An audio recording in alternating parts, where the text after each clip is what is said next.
साबुन यानी कि सोप। हम बात करेंगे कि साबुन होता क्या है, साबुन को कैसे बनाया जाता है और साबुन की डेफिनेशन क्या है। तो सबसे पहले हमने ऊपर लिखा है sodium potassium salt of long chain fatty acid. कोई लॉन्ग चेन फैटी एसिड हो उसका सोडियम या पोटेशियम सॉल्ट ही साबुन कहलाता है। यानी कि लॉन्ग चेन लंबी चेन वाली फैटी एसिड के सोडियम या पोटेशियम सॉल्ट को ही क्या बोलते हैं, सोप। अब देखते हैं सोप हमारा बनता कैसे है। तो सबसे पहले हमने लिया है ग्लिसरॉल। सबसे पहले हम लेते हैं ग्लिसरॉल जिसका फार्मूला है CH2OH CHOH CH2OH। ग्लिसरॉल में 3 एल्कोहलिक समूह दिख रहे हैं, OH समूह दिख रहे हैं, इसका मतलब ये ट्राईहाइड्रिक एल्कोहल है। इस ग्लिसरॉल का रिएक्शन हम एक लॉन्ग चेन फैटी एसिड के साथ कराते हैं जिसका नाम है स्टीयरिक एसिड।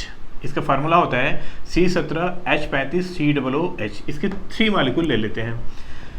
हम ग्लिसरॉल का रिएक्शन स्टीयरिक एसिड के साथ कराने जा रहे हैं और स्टीयरिक एसिड जो कि एक लॉन्ग चेन फैटी एसिड है एक्चुअल में क्या है, कार्बोक्सिलिक एसिड है। तो जब भी कार्बोक्सिलिक एसिड का रिएक्शन अल्कोहल के साथ होगा तो प्रोडक्ट हमेशा क्या बनेगा, एस्टर ही बनता है।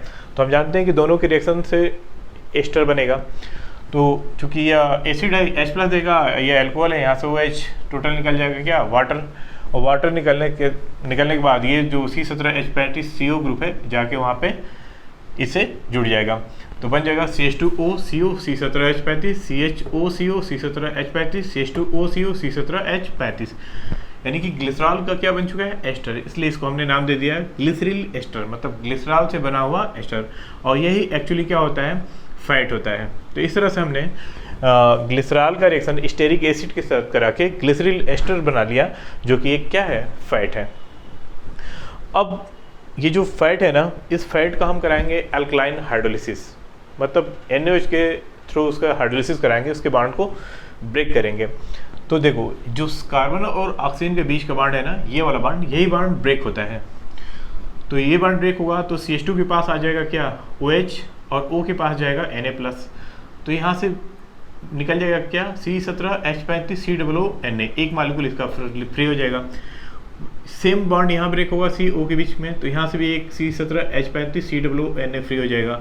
और यहाँ पर ये बॉन्ड यहाँ पे ब्रेक होगा तो यहाँ से भी C17H35COONA फ्री हो गया। तो इस तरह से हमको 3 मालिक्यूल C17H35COONA के मिल जाएंगे। यानी कि जो पहले हम लिए थे C17H35COOH वो अब किस में कन्वर्ट हो चुका है, C17H35COONA में। यानी कि जो लॉन्ग चेन फैटी एसिड है यानी कि जो स्टीयरिक एसिड है अब उसका बन चुका है सॉल्ट, जिसको बोलते हैं सोडियम स्टीयरेट। और सोडियम स्टीयरेट को ही हम क्या बोलते हैं, साबुन। यानी कि स्टीयरिक एसिड जो कि एक लॉन्ग चेन फैटी एसिड है, क्योंकि देख ही रहे हो कि इसमें 17 कार्बन है तो लंबा चेन होगा कार्बन का। तो लॉन्ग चेन फैटी एसिड का साल्ट बन गया, सोडियम साल्ट बन गया। और इसी को तो हम क्या बोलते हैं, साबुन। क्योंकि हमने डेफिनेशन में पढ़ा था कि सोडियम और potassium salt of long chain fatty acid, long chain fatty acid के सोडियम या पोटेशियम सॉल्ट को ही क्या बोलते हैं, साबुन। तो यहाँ C17H35COONA जो बना है ना, ये लॉन्ग चेन फैटी एसिड का साल्ट ही तो बना है, इसलिए इसको हम क्या बोलेंगे, सोप। अच्छा, जो आपका फैट है, फैट का अल्कलाइन हाइड्रोलिसिस करके जब हम सोप तैयार करते हैं तो इस रिएक्शन को बोलते हैं सैपोनिफिकेशन रिएक्शन, यानी कि साबुनीकरण अभिक्रिया। क्योंकि इस रिएक्शन के थ्रू हम क्या बना रहे हैं, सोप का निर्माण कर रहे हैं। और जो ग्लिसरॉल हम देख रहे हैं कि जैसे हमने शुरू में लिया था वैसे ही क्या हो जा रहा है, साबुन बनने के बाद सेपरेट हो जा रहा है। तो इसका फिर से हम रीयूज कर सकते हैं। अगर इसी रिएक्शन में हम NaOH की जगह KOH का यूज कर लेते हैं, पोटेशियम हाइड्रोक्साइड का यूज करते हैं, तो यहाँ पे आ जाता है क्या, C17H35COOH बन जाता है, यानी कि पोटेशियम स्टीयरेट बन जाता है। और उसको भी हम क्या बोलेंगे, सॉप ही बोलेंगे। क्योंकि डेफिनेशन हमारी यही है कि सोडियम या potassium salt of long chain fatty acid को ही क्या बोलते हैं, सॉप। तो चाहे स्टीयरिक एसिड का सोडियम साल्ट बना दो या स्टीयरिक एसिड का पोटेशियम साल्ट बना दो, दोनों ही कंडीशन में क्या बनेगा, आपका साबुन ही बनेगा। अब एक बात आती है कि साबुन जो होता है ना वो हॉट वाटर के साथ झाग क्यों नहीं देता, थोड़ा सा इस पे भी हम थोड़ा सा लाइट डालेंगे। तो हमने देखा था कि साबुन क्या होता है, साबुन कैसे बनता है। अब हम देखेंगे कि जो साबुन होता है ना, हॉट वाटर में झाग क्यों नहीं देता। हमारा टॉपिक है कि जो आपका साबुन है हॉट वाटर में लेदरिंग क्यों नहीं करता, झाग क्यों नहीं करता। तो उसको रीजन देखते हैं। जो हॉट वाटर होता है ना, आप जानते हो कि उसमें कैल्शियम और मैग्नीशियम के साल्ट्स घुले होते हैं, क्लोराइड या सल्फेट होते हैं। तो या तो कैल्शियम आयन होगा या तो मैग्नीशियम आयन होगा। जब इसका रिएक्शन सॉप के साथ कराते हैं ना, तो जो कैल्शियम या मैग्नीशियम आयन सॉल्ट के साथ रिएक्ट करके अभिक्रिया करके इनसॉल्युबल कैल्शियम या मैग्नीशियम की स्टीरेट बना लेते हैं, यानी कि साबुन का क्या बन जाता है, इनसॉल्युबल अवक्षेप बनने लगता है।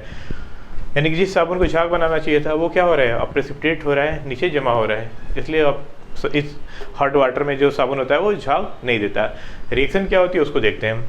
तो जैसे मान लो आपका सपोज करो कि जो हॉट वाटर है अगर उसमें कैल्शियम आयन है तो आपका जो साबुन है C17H35COON है ये इसके साथ रिएक्शन करेगा। तो हम जानते हैं कि ना कि COO माइनस होता है, Na पे क्या होता है प्लस, और कैल्शियम पे 2 प्लस है, तो दोनों को मिलाओगे तो क्या बन जाएगा, C17H35COO का ट्वाइस Ca।